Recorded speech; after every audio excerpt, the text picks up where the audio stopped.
আজ যুক্তরাষ্ট্রের সেনাবাহিনী দেখিয়ে দিল তারা বিভিন্ন দেশের থেকে প্রধানমন্ত্রীকে কিভাবে মুহূর্তের মধ্যে তুলে আনতে পারে।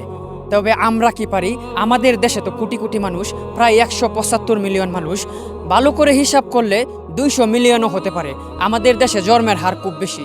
তবে আমরা কিছুই যে পারি না এমনটাও কিন্তু না। আমরা দুর্নীতি করতে পারি, দেশের টাকা ব্যাংক লুটপাট করে বিদেশে বাড়ি করতে পারি, বিশাল অট্টালিকা তৈরি করতে পারি। আমরা উসমান হাদির মতো এমন সৎ সাহসী নেতাকে রাস্তাঘাটে গুলি করে হত্যা করতে পারি। তবে সেই হত্যাকারীদের দেশে ফিরিয়ে আনতে পারি না, বিচারও করতে পারি না। তার হত্যাকারীদের বিচারের দাবিতে রাস্তাঘাটে আন্দোলন করতে হয়। তবে আমরা আরেকটা জিনিস পারি, ভালো মানুষের জীবন নষ্ট করতে পারি। কার জীবন কিভাবে নষ্ট করা যায় এই দিকে খুব খেয়াল রাখতে পারি।